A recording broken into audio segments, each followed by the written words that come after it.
천사의 아침 방문을 찾아오신 여러분을 환영합니다. 오늘도 아침 예배 말씀으로 믿음과 위로의 시간을 갖게 되길 바랍니다. 성도 여러분 안녕하십니까? 오늘도 아침 예배에 찾아오신 성도님들을 진심으로 환영합니다. 하나님을 따르는데 왜 고난이 따를까요? 예수님은 의를 위해 핍박받는 자가 복이 있다고 하셨습니다. 오늘 말씀을 통해 고난 속에서도 하늘의 상을 바라보며 기뻐할 수 있는 믿음의 비밀을 함께 묵상하게 되시길 간절히 바랍니다.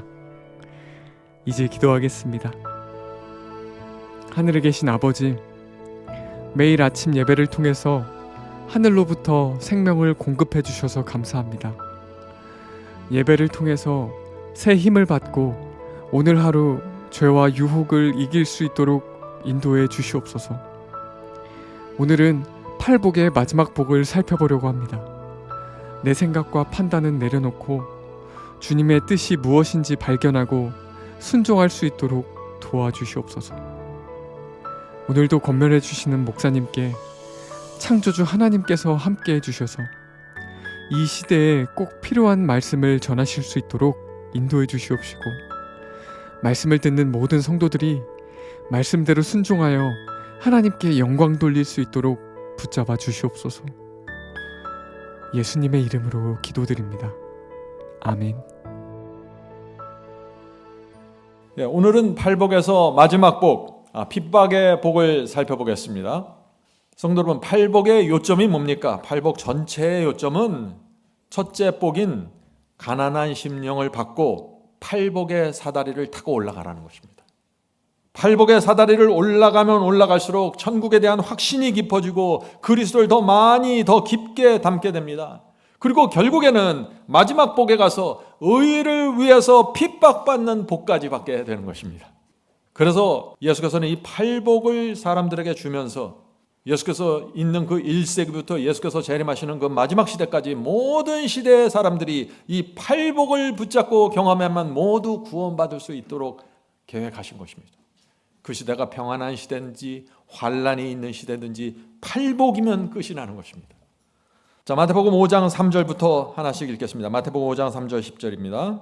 심령이 가난한 자는 복이 있나니 천국이 저희 것이며, 애통하는 자는 복이 있나니 저희가 위로를 받을 것이며, 온유한 자는 복이 있나니 저희가 땅을 기업으로 받을 것이며, 의에 줄이고 목마른 자는 복이 있나니 저희가 배부를 것이며, 긍휼히 여기는 자는 복이 있나니 저희가 긍휼히 여김을 받을 것이며, 마음이 정결한 자는 복이 있나니 저희가 하나님을 볼 것이며, 화평케 하는 자는 복이 있나니 저희가 하나님의 아들이라 일컬음을 받을 것이며.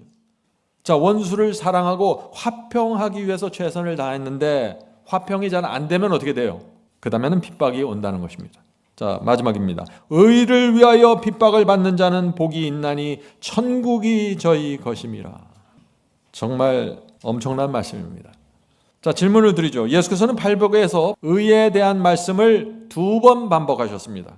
의에 줄이고 목마른 자는 복이 있나니, 의를 위하여 핍박을 받는 자는 복이 있나니. 예수께서는 왜 의에 대한 말씀을 2번 반복하셨을까요? 이건 당연한 말씀이죠. 의가 가장 중요하기 때문입니다. 아무리 온유하고 아무리 긍휼히 여기고 아무리 화평을 추구해도 의와 진리를 타협하면 아무것도 아닙니다. 그냥 성격만 좋은 것입니다. 그런 신앙은 의미가 없습니다. 고난과 핍박이 왔을 때 진리를 버리고 타협하는 신앙은 신앙이 아닙니다. 왜요? 천국에 대한 약속이 없기 때문입니다. 그런 신앙에는. 의를 위하여 핍박을 받는 자는, 의를 위하여 핍박을 받는 자는 복이 있나니 천국이 저희 것입니다. 분명하죠? 핍박 속에서 의와 진리를 정확하게 세우지 않으면 천국은 없다는 것입니다. 이것들이 우리 마음속에 정확하게 들어가 있어야 돼요. 그래야 핍박이 올 때 흔들리지 않는 것입니다. 진리가, 말씀이 여러분의 마음속에, 뇌 속에 정확하게 박혀야 됩니다. 그것이 우리 마음의 율법이 기록되는 경험입니다. 그래야만 경험이 확고해지는 것입니다. 성도 여러분, 핍박과 외로움 속에서 진리와 의를 세우는 신앙을 가져야 됩니다. 이런 신앙이 아니면은 사탄이 공격할 때 견디지 못합니다. 예수께서는 핍박에 대한 놀라운 말씀을 하셨습니다. 요한복음 15장 18절부터 20절입니다. 요한복음 15장 18절부터 20절. 세상이 너희를 미워하면 너희보다 나를 먼저 미워한 줄 알아. 너희가 세상에 속하였으면 세상이 자기 것을 사랑할 터이나 너희는 세상에 속한 자가 아니요 도리어 세상에서 택하심을 입은 자니 고로 세상이 너희를 미워하느니라. 세상에 속해 있으면 세상이 우리를 미워하지 않습니다. 그런데 우리가 세상에 속하지 않았으면 세상은 반드시 우리를 미워하고 충돌하게 되는 것입니다. 그러므로 우리가 세상을 버렸다면 세상에서 미움받고 핍박당하는 것이 당연하다는 것입니다. 그것이 예수님의 말씀이에요. 예수님의 마음속에 핍박은 당연한 것입니다. 핍박을 받지 않는 사람들은 위험하다 하는 얘기입니다. 왜냐하면 너희는 세상에 속했기 때문에. 자, 계속해서 읽어보죠. 내가 너희더러 종이 주인보다 더 크지 못하다 한 말을 기억하라. 사람들이 나를 핍박하였은즉 너희도 핍박할 터이요. 너희가 나를 닮았으면 핍박받는다는 것입니다. 내가 핍박받았으니 너희도 핍박받는 것이 당연하다는 것입니다. 성도 여러분, 사탄은 주님을 충성스럽게 따르려고 하는 사람들을 조용히 살라고 내버려 두지 않습니다. 우리가 이런 진리를, 이 핍박에 대한 진리를 정확하게 갖고 있어야 돼요. 오늘날 교회는 주님을 따르면 평강이 없고 은혜가 있고 복을 받는다고 말하죠. 맞는 말입니다. 그런데 전부는 아닙니다. 주님을 충성스럽게 따르고 말씀 그대로 순종하려고 하면은 핍박이 오는 것입니다. 바울이 그 말씀을 했죠. 디모데후서 3장 12절입니다. 디모데후서 3장 12절. 무릇 그리스도 예수 안에서 경건하게 살고자 하는 자들은 핍박을 받으리라. 분명합니다. 경건하게 살려고 작정하면은 사탄이 눈치채고 움직인다는 것입니다. 사탄은 왜 경건하게 살려고 하면 핍박을 하고 공격을 할까요? 열매 맺지 못하게 하기 위해서입니다. 제가 어렸을 때 친구들과 함께 과수원 울타리를 뛰어 넘어가도록 한 적이 있습니다. 그렇게 하면 안 되는데 어렸을 때 철이 없어갖고 친구들과 좀 그런 일을 벌였습니다. 주인이 없을 때 몰래 그 배를 따먹기 위해서 제가 친구들과 함께 과수원을 들어갔습니다. 근데 저희 친구들이 언제 과수원을 들어갈까요? 맨날 과수원 앞을 왔다 갔다 하면서 때를 보는 겁니다. 그러다가 때가 되면 들어가는 거예요. 언제 저희들이 들어갔을까요? 열매가 익어가는 모습을 보면 드디어 때가 됐구나 하고 들어가는 것입니다. 성도 여러분, 사탄도 마찬가지라는 것입니다. 교회 다니지만 마음대로 살면 사탄이 내버려 둡니다. 공격하지 않아요. 그러나 경건하게 살겠다고 작정하기 시작하고 성경 말씀을 붙고 연구하고 열매를 맺으려고 하면 사탄이 움직이고 공격한다는 것입니다. 경건하게 살고자 하는 자들은 핍박을 받으리라. 그러므로 나에게 핍박이 없다는 것은 그것은 무엇을 뜻하는 거예요? 사탄이 공격할 만큼 아직 진리와 의에 집중하지 않고 있다는 얘기일 수 있다는 것입니다. 빌립보서 1장 29절 보겠습니다. 그리스도를 위하여 너에게 은혜를 주신 것은 다만 그를 믿을 뿐 아니라 또한 그를 위하여 고난도 받게 하려 하심이라. 지금 성경은 계속해서 주님을 위해 고난받는 것, 이것을 너희 신앙에 포함시켜야 한다고 말하고 있는 것입니다. 7째 복까지만 받는 것이 아니라 8째 복도 포함시키라는 것입니다. 그래야만 사탄이 핍박과 고난으로 압박하고 흔들 때 견고하게 서 있을 수 있다는 것입니다. 자, 질문 드리죠. 예수께서는 의를 위해 핍박을 받는 경험을 팔복의 마지막에 놓았습니다. 왜 핍박이 팔복의 마지막 자리에 있을까요?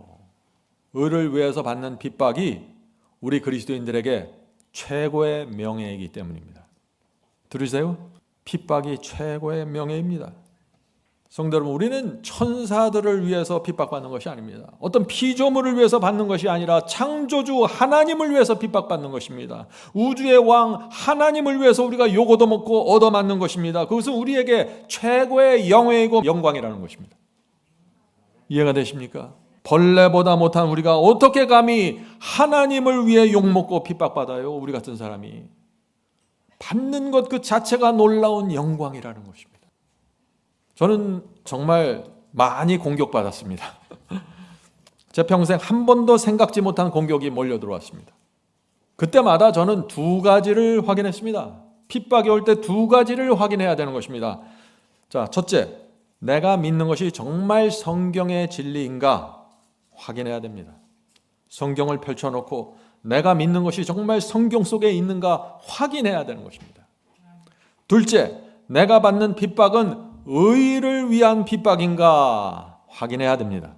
내가 받는 핍박이 내가 잘못해서 나 때문에 오는 것인가, 아니면 내 잘못과 상관없이 진리 그 자체 때문에 일어나는 사탄의 공격인가 확인해야 됩니다.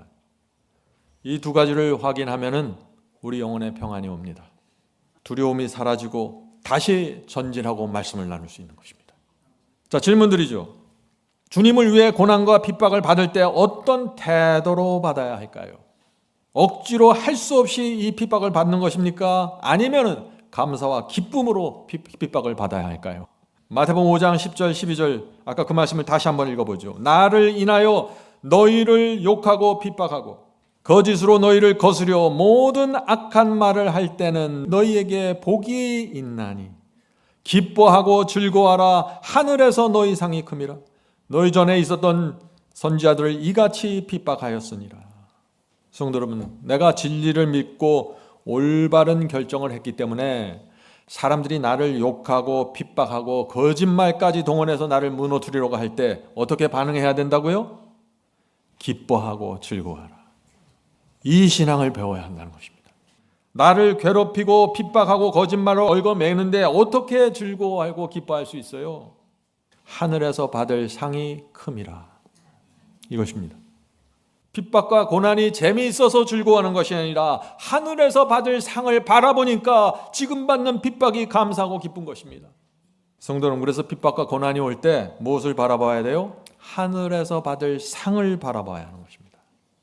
그것이 믿음입니다. 믿음은 보이지 않는 것을 바라보는 것입니다. 진리와 의를 위해 살기로 내가 결정을 했는데 사람들이 나를 미워하고 핍박합니다. 그때 어떻게 해야 된다고요? 매우 기뻐하고 엄청나게 기뻐하고 즐거워하라는 것입니다. 왜 그렇게 기뻐하고 즐거워해야 되나요? 하나님과 그리스도와 성령께서 기뻐하시기 때문입니다. 사탄이 꼬리를 내리고 도망치는 것을 내가 보기 때문입니다. 그런데 문제는 어때요? 문제는 많은 경우에 우리의 감정과 정서가 이와 반대로 가죠. 미움받고 핍박받으면 어떻게 해요? 주눅이 들고 위축이 되고 우울해집니다. 이런 반응이 나오질 않아요. 주여 감사합니다. 드디어 제가 사람들에게 얻어맞고 핍박받게 되었네요. 할렐루야. 이런 반응이 잘 나오질 않습니다. 왜 그럴까요? 왜냐하면 핍박받을 때 기뻐하고 즐거워하는 것은 우리의 인간 본성과 어긋나고 잘 어울리지 않기 때문이죠. 어색한 것입니다. 핍박받는데 기뻐하는 거 어색한 것이에요. 그런데 조용히 기도하면서 말씀을 묵상하면은 핍박 속에서 기쁨과 감사가 올라오게 됩니다. 서서히 올라옵니다. 왜냐하면 내가 핍박받고 미움받는다는 것은 내가 하나님께서 원하시는 그 길을, 그 진리의 길을 걸어가고 있다는 증거이기 때문입니다. 내가 진리를 믿지 않고 내가 진리를 붙잡지 않는데 누가 나를 공격하겠어요? 내가 세상에 속해 있는데 누가 나를 공격하겠어요? 옛날 히틀러의 핍박 속에서 순교당한 목사님이 계셨는데 그 목사님이 이런 고백을 남겼습니다. 고난은 그리스도의 제자가 되었다는 증표입니다. 나의 스승이신 그리스도께서 고난과 핍박을 당하셨는데 내가 어떻게 그것을 피할 수 있습니까? 나는 예수님의 말씀을 기억합니다. 종이 주인보다 더 크지 못하다 한 말을 기억하라. 사람들이 나를 핍박하였은즉 너희도 핍박할 터이요. 고난과 핍박을 당한다는 것은 주님을 향한 충성의 표시입니다. 진리를 위해서 고난받고 핍박당한다는 것은 전혀 놀라운 일이 아닙니다. 고난과 핍박은 주님의 은혜에 대한 나의 감사와 기쁨의 표현입니다. 성도 여러분, 팔복의 마지막 복을 정확하게 이해한 분입니다. 성도 여러분, 우리가 고난당할 때 왜 기뻐해야 한다고요? 내가 그리스도의 제자가 되었다는 표시가 핍박이기 때문입니다. 핍박은 내가 주님의 충성스러운 종이 되었다는 분명한 표식입니다. 그래서 내가 기뻐하는 것입니다. 핍박이 재밌어서 기뻐하는 것이 아니라 하늘이 나를 인정하고 내 경건함을 보고 사탄이 놀라고 공격하기 때문에 기뻐한다는 것입니다. 내가 주님을 위해 욕을 듣고 매맞고 핍박받는다는 것은 하늘에서 받을 보상이 확실하다는 증거입니다. 그래서 우리가 기뻐하는 것입니다. 히브리서 11장 믿음의 조상들, 그분들도 동일한 방법으로 승리했습니다. 히브리서 11장 13절부터 16절 보죠. 땅에서는 외국인과 나그네로라 증거하였으니 이같이 말하는 자들은 하늘 본향 찾는 것을 나타내미라. 무슨 뜻이에요? 이 땅에서 외국인과 나그네로 사는 것은 하늘 본향 바라보면서 사는 사람들이다, 그런 것입니다. 이 땅에서 나그네로 살아야 된다, 이 땅에서 외국인으로 살아야 된다, 그 말이 무슨 뜻이라고요? 하늘 본향만 바라보면서 산다는 것이에요. 계속해서 읽어보죠. 저희가 이제는 더 나은 본향을 사모하니 곧 하늘에 있는 것이라. 그러므로 하나님이 저희 하나님이라 일컬음 받으심을 부끄러워 아니하시고. 여기 놀라운 말씀이 나옵니다. 성도 여러분, 하나님께서 부끄러워하지 않는 백성이 누구입니까? 하늘 본향만 바라보면서 사는 사람들이라고요. 이 땅에서 나그네로 외국인으로 사는 사람들이라고요. 그래서 항상 주님을 따라다니는 사람들이라고요. 하나님께서 이 나그네들을 가르치면서, 이 땅의 나그네들을 가르치면서 사탄에게 외치는 것입니다. 자랑스럽게 외치는 것입니다. 사탄아, 이 백성을 보라. 그들은 내가 아무리 유혹하고 시험하고 핍박해도 하늘 본향 바라보면서 나그네처럼 걸어가고 있지 않냐. 그들은 나의 자랑이다. 나는 그들에 대해서 전혀 부끄러움을 느끼지 않는다. 이 대상이 누구입니까? 나그네들입니다. 하늘 본향만 바라보면서 가는 사람입니다. 거기서 모든 위로와 생명을 얻는 사람들입니다. 그들에게 이 히브리서는 약속합니다. 저희를 위하여 하늘 도성을 예비하셨느니라. 얼마나 분명합니까? 하나님께서 누구를 위해서 하늘 도성을 예비하셨습니까? 이 땅에서 나그네로 사는 사람들입니다. 어떤 일이 생기든지 하늘 본향 바라보면서 묵묵히 걸어가는 성도들, 그들이 하나님의 자랑입니다. 성도 여러분, 우리 모두 하늘 가는 나그네로 삽시다. 그것이 이 땅의 고통과 외로움과 핍박을 이기는 힘이 되는 것입니다. 자, 질문 드리죠. 하늘은 우리가 상상하는 것보다 더 행복할까요? 하늘은 우리가 생각하는 것보다 더 아름답고 놀라울까요? 당연하죠. 네? 자, 고린도전서 2장 9절에 바울이 이렇게 말합니다. 기록된 바 하나님이 자기를 사랑하는 자들을 위하여 예비하신 모든 것은, 하나님께서 정말 사랑하는 자들을 위하여, 하나님께서 자기를 사랑하는 자들을 위하여 예비하신 모든 것은, 하늘의 모든 것이 준비되어 있다는 것입니다. 눈으로 보지 못하고 귀로도 듣지 못하고 사람의 마음으로 생각하지도 못하였다 함과 같으리라. 성도 여러분, 하늘은 우리의 상상을 뛰어넘는 것입니다.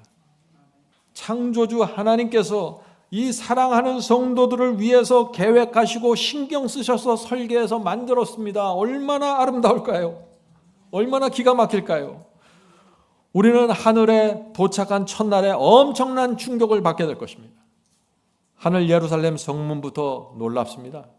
문 전체가 하나의 통으로 된 진주입니다. 그럼 눈 보셨어요? 문이 엄청나게 거대한데 그것이 진주알 조각조각 붙여놓은 게 아니라 하나의 통으로 된 진주예요. 상상이 되십니까? 하나님께서 그것을 준비하고 오라는 것입니다. 길거리는 어떨까요? 금과 온갖 보석으로 되어 있습니다. 생명수 강이 오르고 달마다 생명과일이 열립니다. 성도 여러분, 하늘은 그런 곳인데 우리가 이 땅에서 무엇을 바라보고 살아야 할까요?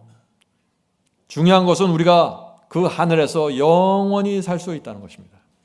그래서 예수께서 팔복에서 너희가 의를 위하여 핍박받고 욕먹고 고통당할 때 하늘에서 받을 상을 생각하라고 말씀하시는 것입니다. 하늘을 생각하면 모든 것을 이기고 초월하고 극복할 수 있다는 것입니다. 하늘이 너무나 엄청난 곳이기 때문에. 성도 여러분, 아침에 일어나면 먼저 하늘에서 받을 상을 바라보십시오. 그것이 힘입니다. 이 땅에서 아무리 절망해도 하늘의 상을 생각하면 희망이 생깁니다. 그것이 승리의 비결입니다. 이제 오늘 아침에도 주 앞에 나가 기도하겠습니다.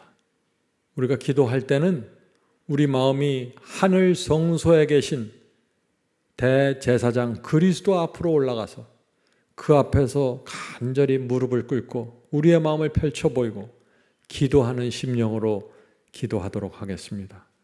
하늘에 계신 아버지, 이 시대는 진리와 의를 위하여 살면 핍박을 받게 되는 시대입니다.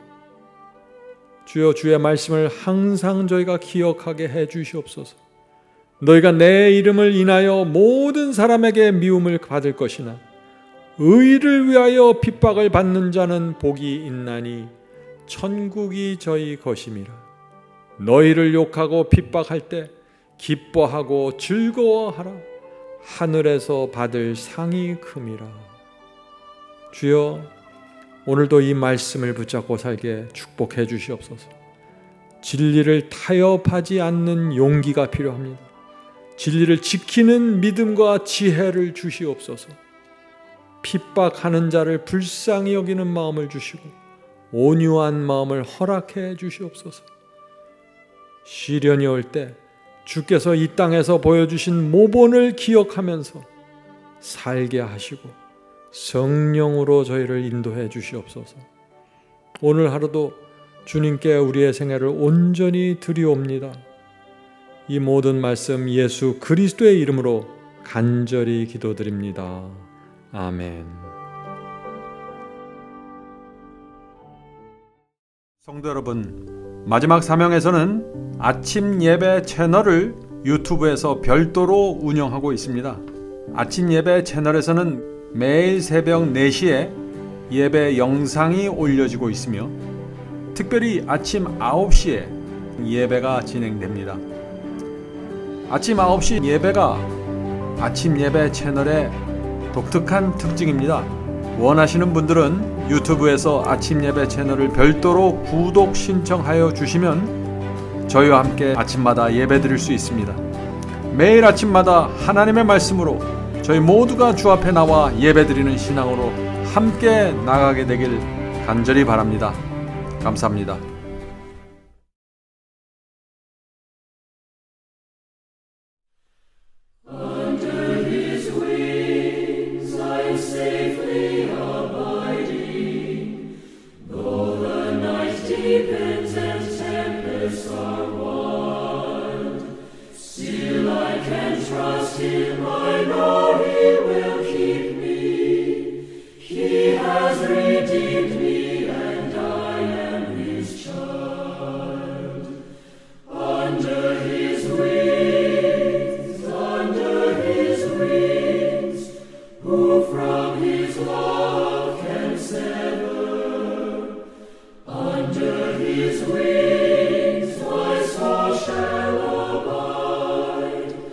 Safely